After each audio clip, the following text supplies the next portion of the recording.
Assalamu alaikum wa rahmatullah wa barakatuh. Paix sur ceux qui suivent la guidée, paix et bénédiction sur le prophète sallallahu alayhi wa sallam, sur ses compagnons, ses amis, sa famille, ainsi que sur tous ceux qui le suivront de bonne foi jusqu'au jour du jugement. Il y a plus ou moins une semaine ou deux, je ne sais plus très bien, j'ai eu un débat en direct sur YouTube Live avec un YouTuber, comme on dit, qui se prénomme Mousse Univers. Donc MOU2S et puis espace univers. Disons que moi j'étais sur Skype et dans le haut-parleur on entendait mes questions, mes réponses, et lui était filmé en direct avec le haut-parleur à côté de lui. Donc ça se passait un peu comme ça. Bon, malheureusement ou heureusement, je ne sais pas, il a pas conservé, il ne conserve pas ses lives, il faut les voir en direct, sinon après il les efface. Et donc le temps est un petit peu passé et j'ai pu un petit peu réfléchir à nos échanges, à ce qui avait été dit entre lui et moi. Et le sujet, même si on a un petit peu débordé dans le live, le sujet était le fait que lui, qui a plus ou moins mon âge, 44-45 ans, lui donc dit qu'il ne veut pas se marier, qu'il ne se mariera jamais et qu'il ne veut pas d'enfant et qu'il n'en aura jamais. Alors bon, a priori, on peut dire, oui, enfin je veux aussi préciser qui est ce monsieur. Donc c'est un Français d'origine algérienne qui se revendique comme étant non musulman et qui a des idées, des positions bien à lui sur toute une série de sujets. Mais il n'est pas dans l'arrogance, il n'est pas dans l'outrance et il a le mérite d'être honnête. Contrairement à beaucoup de musulmans qui jouent des jeux et qui veulent en fait bricoler l'islam pour que ça corresponde à leur nature, lui dit non, ma nature ne correspond pas à l'islam, donc je sors de l'islam. C'est beaucoup plus honnête, moi je trouve. Enfin, ça c'est mon point de vue. Et donc, je voudrais revenir sur ce sujet, sur les gens comme lui, qui disent « je ne me marierai jamais et je n'aurai jamais d'enfant ». Alors, c'est loin d'être une position, comment je veux dire, irréfléchi de la part de Mousse Univers. Il a toute une série d'arguments très intéressants et j'y ai réfléchi avec du recul, et j'en suis arrivé à une petite conclusion qui vaut ce qu'elle vaut, en tenant compte de ce qu'il a dit, de ce que je peux entendre autour de moi et de ce que je vois autour de moi aussi. Donc la réalité, de nouveau, vous le savez, ma démarche n'est pas d'embellir, de noircir, de défendre une opinion plutôt qu'une autre. J'essaye vraiment d'être dans la réalité crue des choses, afin qu'on ne se trompe pas et afin d'être intéressant, parce que sinon, j'ai pas envie de vous faire perdre votre temps. Dans la réalité des choses, qu'est-ce que je constate? Je constate que beaucoup de gens, la majorité des gens, veulent se marier, veulent être en couple, veulent construire quelque chose. Certes, ils le disent, mais dans les faits, ce qu'on peut remarquer, c'est qu'en fait, beaucoup de gens, mais ils n'osent pas le dire, parce que ça ne se fait pas, veulent en fait une sexualité dans le halal, concernant les musulmans. Ils sont impatients et nerveux dans leur situation de célibat parce que soit ils veulent une sexualité dans le halal, souvent les hommes, parfois les femmes, ou l'horloge biologique avançant, une femme voudrait des enfants. Et donc, comme ça s'accompagne inévitablement, qu'on soit musulman ou non, d'une certaine forme d'engagement, il y a des gens qui disent « je veux me marier ». Mais il est clair qu'en fait, c'est pas se marier qu'ils veulent. C'est ou pouvoir avoir une sexualité légitime, dans le cas des gens qui ont des scrupules, bien sûr, les autres vont chez les prostituées, s'amusent, enfin bref. Ou désirent une descendance, des enfants. Le temps y passe, j'ai déjà 35 ans, etc., il serait grand temps que je me marie. Mais en réalité,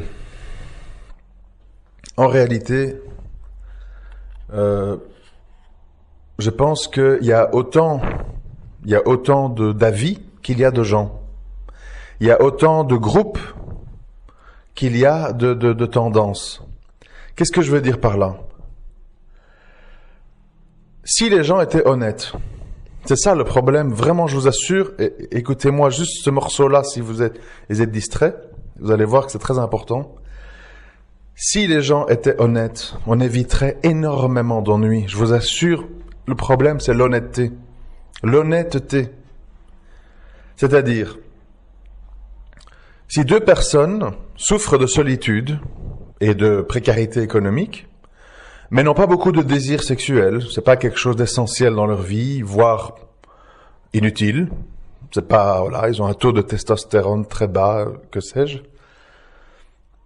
et qui se le disent tous les deux franchement, ça pourrait les aider à dire, ah, mais alors on est fait l'un pour l'autre, on va s'entraider, on va mélanger nos revenus, on va s'occuper de notre petite vie, et comme tous les deux, on n'est pas très braqués, sexe, etc., ça va bien se passer. A contrario, si deux personnes ont énormément de besoins sexuels, c'est quelque chose qui est un pilier essentiel à leur bien-être, etc., ils doivent le dire dans les rencontres de mariage. Ils doivent le dire en disant, écoute, moi je suis pas très maternel, moi je suis pas très papa, honnêtement, moi j'ai envie d'avoir une bonne copine avec qui j'ai des relations intimes. C'est surtout ça que je cherche dans le mariage. Voilà. Et l'autre va dire, ah, ça tombe bien, moi aussi. Merveilleux. Ok. Ou bien va dire, ah, non, moi, en fait, ce que je veux, c'est quelqu'un qui ramène l'argent, qui s'occupe des enfants. Non, désolé, c'est pas pour moi. Et là, c'est là où on comprend que on éviterait plein de malentendus, plein de divorces, plein de frustrations, parce que les gens auront été honnêtes. Ici, Mousse Univers, qu'est-ce qu'il dit? Il dit, moi, je suis un gars sympa. Je suis un gars honnête. Je suis un gars qui a des choses à donner, du temps à offrir. Mais avec n'importe quelle personne, je suis pas prêt à perdre ma vie privée, mes copains, mes activités sportives, mes vidéos, tout ce qui fait ce que je suis. J'ai pas envie de sacrifier sur l'autel de l'amour, entre guillemets, dans le cadre d'un mariage oppressant et envahissant. Mais je peux très bien venir te chercher chez toi, on se fait un petit resto, on se fait un petit ciné, on passe une bonne soirée, on passe un petit week-end ensemble, etc. Et puis chacun chez soi, chacun sa vie, puis on se retrouve. T'inquiète pas, je vais pas te tromper, mais s'il te plaît, ne me fais pas un enfant dans le dos, parce que je ne désire pas d'enfant. Et il a expliqué, Mousse Univers, avec beaucoup d'exemples, les raisons pour lesquelles il ne voulait pas d'enfant. Il dit, très franchement, et je pense qu'il a raison d'être franc, parce que je pense que nous ne sommes pas tous faits pour avoir des enfants. Nous ne sommes pas tous faits. Je pense qu'il y a des gens qui sont très heureux, très épanouis, avec 5, 6, 7 enfants, et je pense et je vois, et j'ai vu, qu'il y a des gens qui sont très dépassés et très nerveux avec la présence d'un enfant. Nous avons tous des natures, et il faut en tenir compte. Ce que je regrette, c'est qu'en fait, chez nous les musulmans, on voudrait mouler tout le monde dans une même nature. Et ça crée beaucoup de frustration. Parce que nous sommes là, certes, pour adorer Allah. Ça, c'est une obligation pour tous les musulmans. Mais nous ne sommes pas tous les mêmes. Même physiquement. Ne parlons pas de caractère, de psychologie. Physiquement, vous avez des gens stériles. Vous avez des gens impuissants. Vous avez des gens qui sont unanimement reconnus comme, très vilains, entre guillemets, suivant les critères du moment, etc., etc. Donc, il faut tenir compte de ça. On peut pas nier. On peut pas dire non, ça n'existe pas.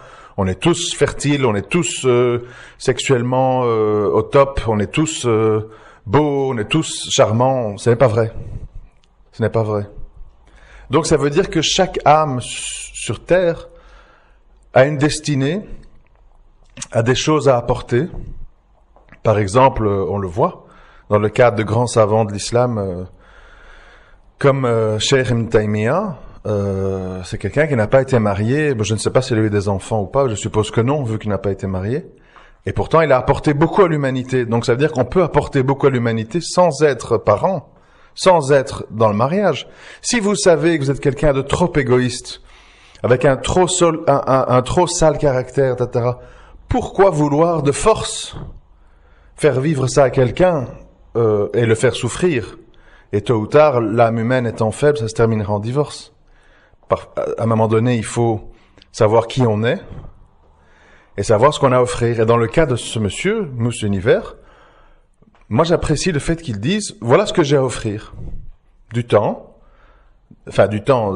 libre, on va dire, des activités ensemble, mais je ne désire pas la convivence et je ne désire pas de descendance parce que j'estime que je viens moi-même d'une famille nombreuse. La plupart de mes frères et sœurs ont refait le modèle de la famille nombreuse, mais moi, j'ai d'autres plaisirs dans la vie, j'ai d'autres attentes, et la présence d'enfants est quelque chose qui m'est néfaste. Ça me rend nerveux, ça me plaît pas, ça me prend du temps, et c'est pas ça que j'ai envie de faire de ma vie. Alors, comme il a abordé le sujet plusieurs fois, il a eu des critiques, mais enfin, comment est-ce possible, etc. C'est quand même bizarre. Et il se répète, il dit, je n'aime pas les enfants. Je n'aime pas les enfants. Je ne ressens pas le besoin d'être père. Je ne ressens pas le besoin de reproduire mes gènes dans une descendance. De même que j'aime les femmes, mais je n'ai pas envie qu'une femme pénètre ma vie et devienne la régisseuse de ce que je peux ou ne peux pas faire et où je vais, etc.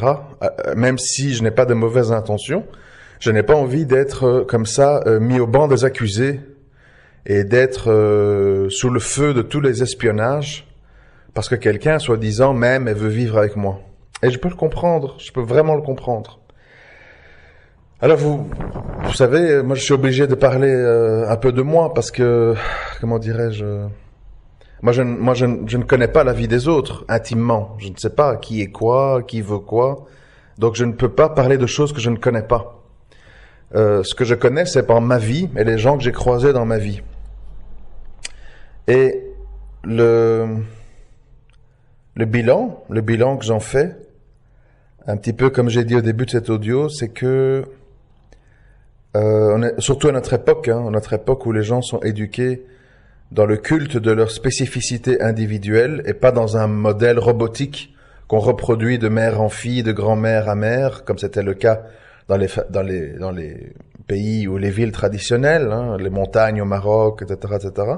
Aujourd'hui, on est dans un monde où on a des femmes scientifiques, on a des hommes qui ramassent les poubelles, on a des femmes intelligentes, on a des hommes bêtes. Enfin, bon, voilà, on est dans un monde où, et d'ailleurs, je pense que l'histoire de l'enfant adoptif du prophète sallallahu alayhi wa sallam illustre bien ça dans une époque où c'était beaucoup moins grave qu'aujourd'hui. C'est-à-dire que son fils adoptif était de basses conditions et s'est retrouvé dans une situation d'humiliation par sa femme, qui elle était plus notable, plus intelligente, plus de classe sociale plus élevée, jusqu'au moment où il a réclamé à 3 reprises, c'est le prophète sallallahu alayhi wa sallam, le droit de divorcer. Donc ça prouve bien que voilà, on n'est pas dans des cadres fixes, même au niveau des appartenances sexuelles, on est dans toute une série de variables. Et telle femme est comme ci, telle femme est comme ça, telle femme veut beaucoup d'enfants, telle femme n'en veut pas, telle femme donne beaucoup d'importance à l'argent, l'autre pas, telle femme est heureuse dans un petit studio avec des caisses autour d'elle et un matelas au milieu, telle autre femme pleure, crie et hurle au scandale parce que son appartement fait 90 mètres carrés au lieu de 120. On est devant des âmes spécifiques. Et donc, la seule thérapie, la seule solution crédible face à cette histoire, c'est que les gens, quand ils discutent ou quand ils se rencontrent dans le but de se marier, pour ceux qui le veulent bien sûr, il faut vraiment être bien clair sur ses priorités. Par exemple, et ce n'est pas un péché, je répète, ce n'est pas un péché, il y a des hommes et des femmes qui sont incapables d'aimer et de consacrer du temps à des enfants qui ne viennent pas d'eux. Donc en fait, des enfants qui viennent de femmes qui ont été mariées, qui ont eu des enfants avec un autre homme, ou inversement, d'hommes qui ont eu des enfants avec une autre femme. Ces gens-là, s'ils savent ça, s'ils ressentent ça, pourquoi ils s'engagent et s'impliquent dans une relation avec un homme ou une femme qui a déjà des enfants? C'est très mystérieux, parce que ça va être faire mauvais genre de dire « je ne peux pas m'occuper d'enfants qui ne sont pas à moi ». Non, c'est beaucoup mieux d'être franc. Mon frère, tu me plais, tu es très sympathique, tu es très intelligent, tu m'as l'air d'être un type bien, mais honnêtement, tes 3 enfants qui seront là 2 week-ends par mois et les vacances, etc. Moi vraiment, je peux pas. Je me connais, je ne pourrais pas. Ah, ma sœur, je te remercie pour ta franchise, qu'Allah te récompense et te guide vers le bien. Voilà. Normalement, les musulmans devraient être bienveillants, on devrait être franc et honnête. Ah, tu es un frère qui ne veut pas qu'on vive ensemble, qui ne veut pas d'enfants. Ça tombe bien. Moi, je tiens à mon indépendance, j'ai mes petites habitudes, et moi aussi, j'ai passé l'âge d'avoir des enfants, ou je n'en veux pas, parce que je suis pas faite pour ça. Je crois qu'on est fait pour s'entendre. Là, au moins, l'homme, en étant honnête sur ce qu'il est, il se retrouve dans une relation concordante, donc intéressante. À quoi bon s'impliquer avec quelqu'un parce qu'elle a des beaux yeux, parce qu'elle a des belles formes, ou je ne sais pas quoi, pour après, ah ouais, mais elle veut 2 ou 3 enfants. Moi, j'en veux pas, c'est pas possible, je peux pas, les enfants qui crient la nuit, les pleurs, les couches. Ah non, non, non. Pourquoi tu t'engages avec elle? Pour quelques nuits de nouveauté, de plaisir, et après, la réalité va revenir. Qu'est-ce qu'on va faire? Il y aura la frustration, la routine, et les espoirs déçus. C'est catastrophique. Et on se retrouve avec une femme qui va être toute seule avec ses 2-3 enfants parce que le père n'en voulait pas. Elle l'a peut-être pas dit qu'elle en voulait 2-3 et lui, il l'a peut-être pas dit qu'il en voulait pas. Et on se retrouve dans cette situation-là. Et donc, à notre époque, mais qui est pas seulement à notre époque, je pense que les jeunes et les moins jeunes qui m'écoutaient là, il faut vraiment bien vous connaître et vous dire que il vaut mieux être seul, contrairement à ce que disent les proverbes qu'on entend ici, il vaut mieux être seul que mal accompagné, vive ma solitude. Bon, moi je suis pas trop d'accord avec ça. Moi je préfère quelque chose de plus modéré, de plus, de juste milieu, qui consiste à dire, plutôt que d'être dans une relation contre nature, contraignante, non apaisante, source de frustration et de malaise, je suis mieux seul. Au moins, je fais une introspection, je soigne ma relation avec Allah, je lis, je prends du temps pour moi, plutôt que d'être dans un 1001 discussions, 1001 disputes interminables qui se termineront inévitablement mal. Mais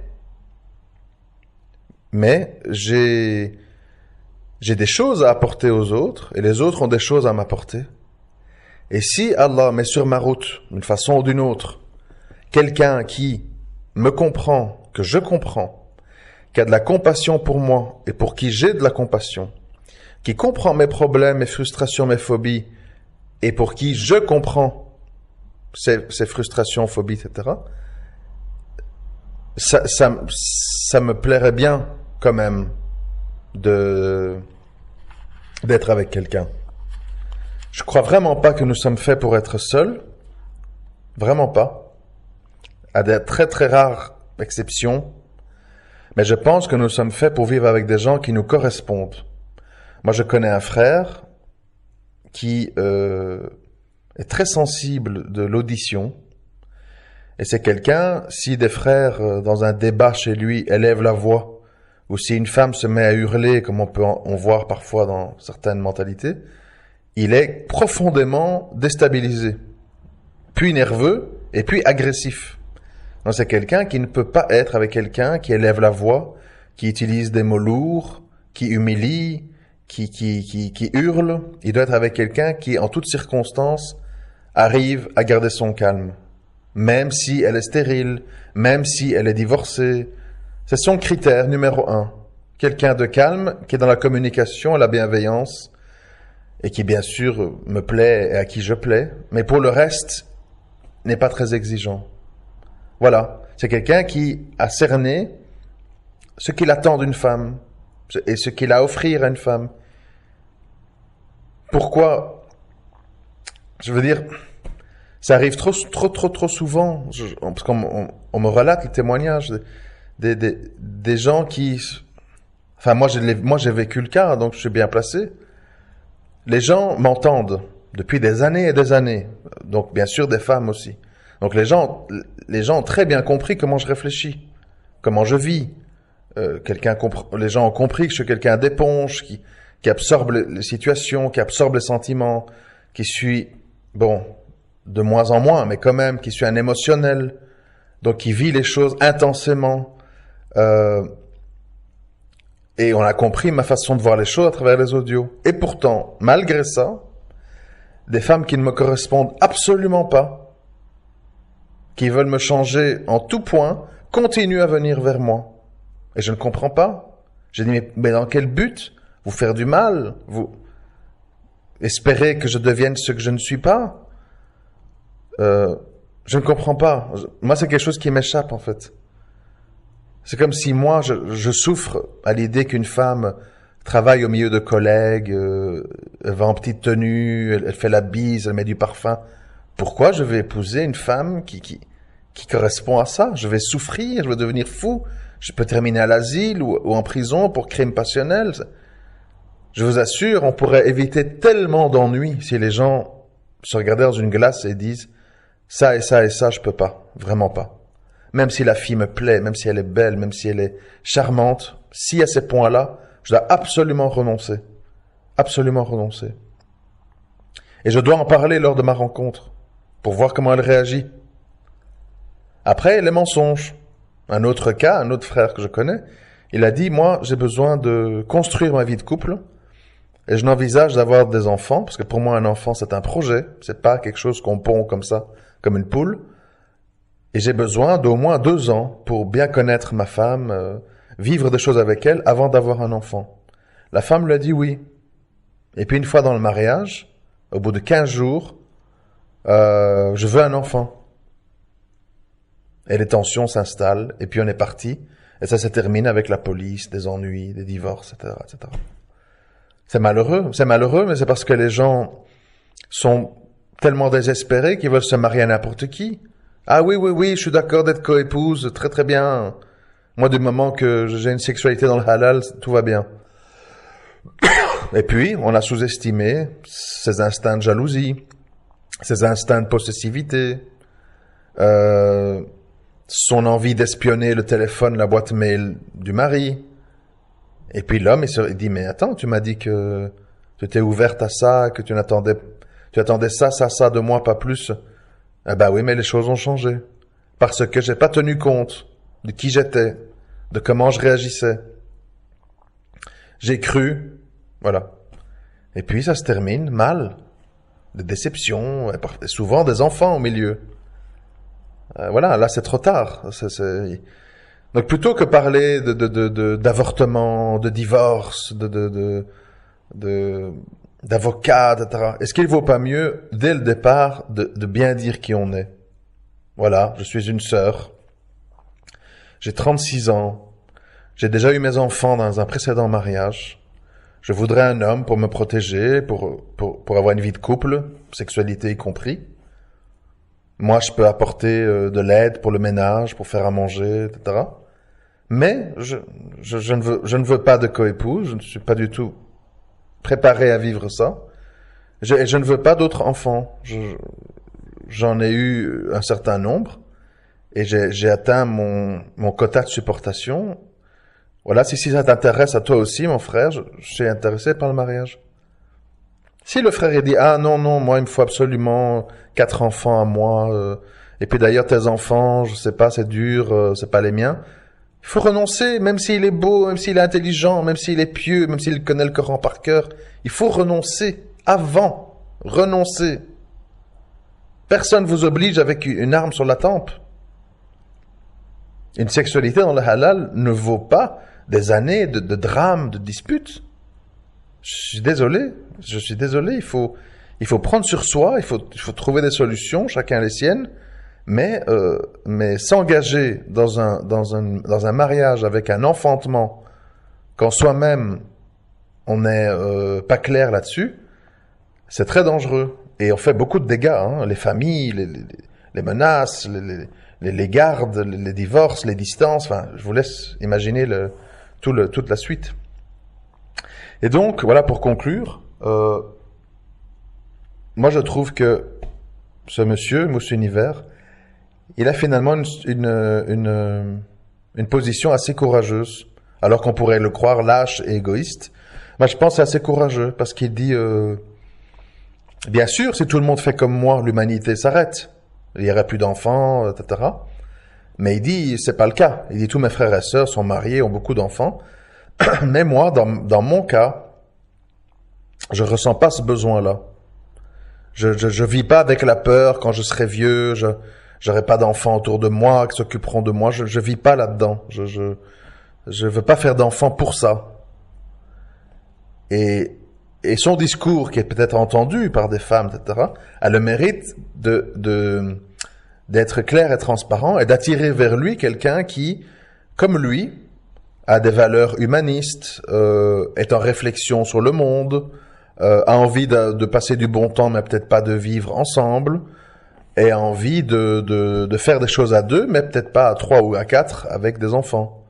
Et donc j'ai pas dit qu'il va être heureux, j'ai pas dit que tout va bien se passer, ça c'est le destin. Je dis qu'au moins, il risque d'attirer des gens qui lui correspondent, parce qu'il aura été clair.